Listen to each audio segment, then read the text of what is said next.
เก่าในตัวเก่าเขาตัวไอเด็กซื้อมามันต้องไหมหรอเสียดายเด้บ่มีบัตรประจำตัวเว้ย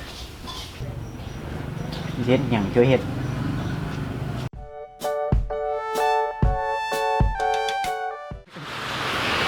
ตลาดเจ้าเด้อ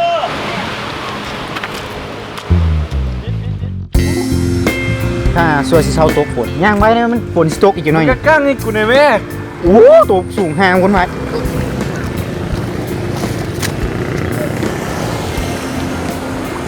เฮ้ยฝนซองอย่างวะ ซองอย่างวะไปเบิ่งใส่มาอย่างเลย เฮ้ยมึงจับขนมกูสิเบิ่งเอาเฮ้ย มันอย่างมึง เฮ้ยเงินนี่ได้เงินแล้วจะมาบ่อยเอาบ่อยขนมกูดิ ได้สงสัยกูที่มไว้แล้วดีบ่ เอาปากหาว่ายังกูได้เงินอ่ะมาบ่อยบินแนวเลี้ยงแล้วมึงเนี่ยเงินเลี้ยง เสี่ยวเงินกูใส่เดียงเงินในซองวะ เงินในช่องนี่แหละในช่อง เป็นเงินเฮา เฮ้ยนี่เชี่ยวนั่งคิวนองจะไหนก็อยากนับก่อน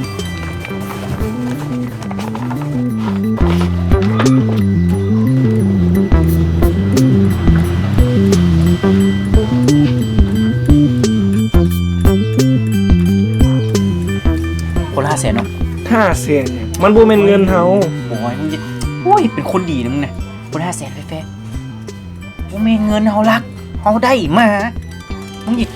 โอ้โง่เลยมึงนี่ เอามานี่ เอาเงินน่ะ มึงคิดเบิ่งถ้าสมมุติมึงเฮ็ดเวียกเดือนหนึงกลัวมึงสิได้ล้านหนึงบ่ได้รักก็ซักมึงเฮ็ดตกแล้วคนอื่นเก็บไปมึงเสียใจบ่เอามานี่ซองหั่น โอ้เอาเช่นอย่าง สิพาซองหาเจ้าของ เฮ็ดจังไหนมึงสิชอบเนี่ย เออ นี่เก่าในตัวเก่าเขาตัวไอเด็กซื้อมามันต้องไหมหรอ เสียดายเด้บ่มีบัตรประจำตัวเว้ย เฮ็ดหยังช่วยเฮ็ด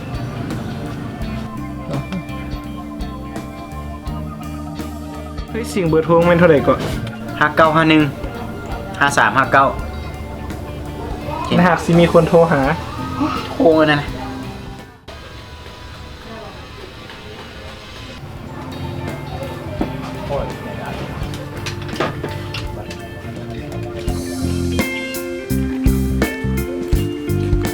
ใจผมว่าจะมีคนโทรมามิดซวยม้อยปานหยัง เปล่าหยังกินได้ก็ได้5ตามีตัวกินตามีแล้วค่อยมื้อ อันนี้กูบอกแบ่งคน500,000แล้ว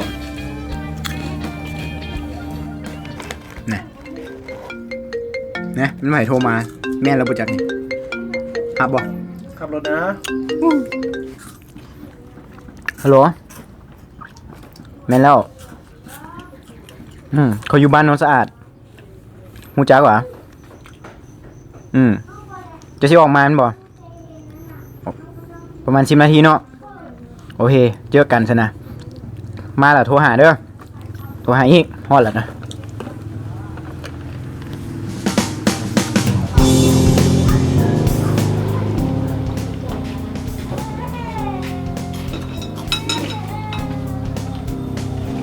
สบายดีสบายดีคุณเจ้าเก็บมันต้องเอกสารเลยต่อเป็นบ่มันมีเงินเห็นโพสต์ลงเฟซแล้วไปโทรมาไม่ยังไง แล้วค่อยสิมั่นใจได้จังไดว่าซองนี่มันแม่นซองของเจ้าใส่ต่อมาค่อยมาเบิ่งดูว่าในซองนี่มีหยังแน่ มีซองเหรอมันเป็นซองของข่อยอยู่แล้ว มันมีเงินอยู่ล้านหนึ่งแล้วก็มีเอกสารของข่อย แล้วก็มีบัตร2-3 บัตรนี่แหละข่อยหาแกเฮ็ดโต๊ะไป2-3 ชั่วโมงก่อนนี้หาอยู่เห็นเจ้าโพลงเฟซแล้วข่อยก็โทรมาหาซองของข่อยแท้นี่นะ ค่อยต้องขอโทษน้ำหลายๆเด้อเพราะตอนนี้ค่อยถ่ายรูปลงค่อยบ่ได้ถ่ายบัตรประจำตัวลงและบัตรประจำตัวนี้มันบ่แม่นบัตรประจำตัวของเจ้าค่อยว่าเจ้ากลับไปซะเถอะ โบแมนกับโบแมนไหม บ่ดีแล้วเมื่อกี้กูบ่ได้ถ่ายบัตรประจำตัวลงกูก็บ่คิดว่าสังคมเฮาสิมีคนแบบนี้ ใครโทรมาอีกแหละคือจะเป็นเจ้าของกระเป๋าแท้ติบ่เนี่ยฮัลโหลซองมาแม่นละอยู่ตรงข่อยจะเป็นเจ้าของบ่ค่อยมาอยู่บ้านโน้นสะอาดเจ้าฮู้บ่แมนประมาณ10 นาทีวะโอเคได้